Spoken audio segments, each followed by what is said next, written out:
एक बार की बात है, परिस्तान की 7 सुंदर परियां धरती की सैर पर निकलीं।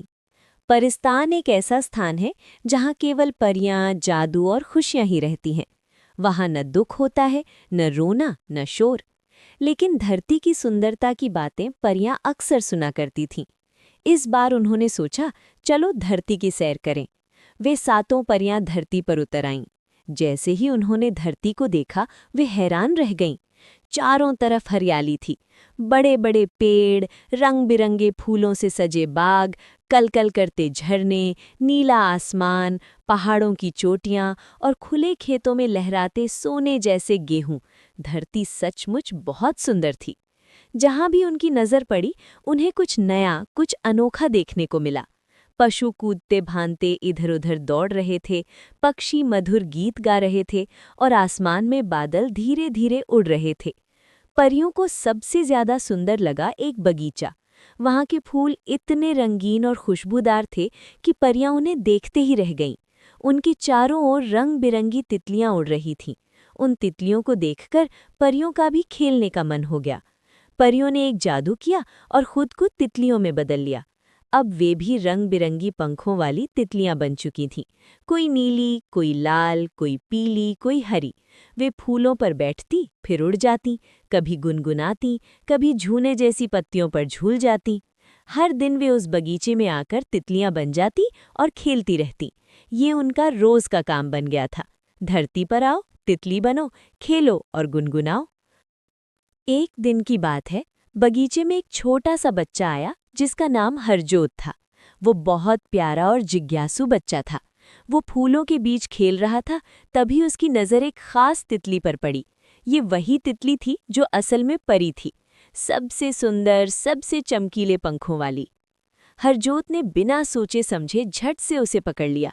तितली परी को बहुत डर लगा। वो सोचने लगी, अगर हरजोत ने मुझे कभी नहीं छोड़ा तो मैं परियों के देश कैसे लौट पाऊंगी। पर वो कुछ कह नहीं सकती थी, वो तो अभी तितली के रूप में थी। लेकिन हरजोत को ऐसा लगा जैसे तितली कुछ कह रही हो, जैसे उसकी आंखों में एक खास बात हो। उसने तितली को ध्यान से देखा और बोला, क्या तुम आज़ाद होना चाहती हो? तितली ने पंख धीरे से फड़फड़ाए, जैसे हाँ कह रही हो। हरजोत को समझ आ गया कि इस सुंदर तितली को उड़ना पसंद है। वो मुस्कुराया और बोला, जा तितली, उड़ जा, तुम्हें आज़ाद रहना चाहिए। जैसे ही उसने तितली को छोड़ा, तितली फौरन उड़ गई। पर थोड़ी देर बाद उसने हवा में एक गोल चमकदार गोला बनाया जो धीरे धीरे आसमान में गायब हो गया। उसी रात हरजोत को एक बहुत ही सुंदर सपना आया। उसके सामने वही तितली आई, लेकिन अब वो तितली नहीं, एक परी बन चुकी थी। उसके लंबे बाल, चमकदार पंख और मुस्कुराता चेहरा देखकर हरजोत बहुत खुश हुआ। परी ने मुस्कुराकर कहा, हरजोत, तुमने मुझे आज़ाद किया, इसलिए मैं तुम्हें एक खास तोहफा देने आई हूँ। पलक झपकते ही परी ने अपने जादू से हरजोत को हवा में उड़ाया और वे दोनों एक चमकदार रास्ते पर उड़ते हुए परियों की दुनिया परिस्तान पहुंच गए। वहां सब कुछ चमक रहा था, रंग बिरंगे फूल, झीलों का मीठा पानी और चारों ओर उड़ती परियां। परी ने हरजोत को वहां के फल खाने को दिए, जैसे मीठे आम, रस भरे अनानास और जादुई सेब, जिनका स्वाद उसने पहले कभी नहीं चखा था। फिर परी ने एक प्याले में दूध दिया जो बिल्कुल सफ़ेद और झिलमिलाता था।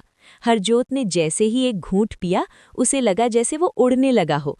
वो दूध सचमुच अमृत जैसा था। हरजोत वहां बहुत देर तक खेला, नाचा, गाया और परियों से दोस्ती की। फिर परी ने कहा, अब तुम्हें वापस जाना होगा, लेकिन याद रखना, जब भी तुम किसी को आज़ाद करोगे, किसी की मदद करोगे, हम परियां तुम्हारे साथ होंगी। हरजोत की आंख खुली तो वो अपने बिस्तर पर था। उसे लगा जैसे वो सपना था, लेकिन तभी उसके तकिए के पास एक चमकदार पंख रखा हुआ था, वही पंख जो परी के तितली के रूप में था। हरजोत समझ गया कि वो सपना नहीं था, वो सच था, और अब से वो हमेशा जानवरों, पक्षियों और तितलियों की रक्षा करेगा। उस दिन के बाद हरजोत रोज बगीचे में जाता, लेकिन तितलियों को पकड़ता नहीं, उन्हें देखता, उनके साथ गुनगुनाता और मुस्कुराता, क्योंकि अब वो जान गया था, हर तितली में एक परी हो सकती है। तो दोस्तों, कहानी यह सिखाती है, एक, दूसरों को आज़ादी देना सबसे बड़ा उपहार होता है। दया और करुणा से हमें असली जादू का अनुभव होता है।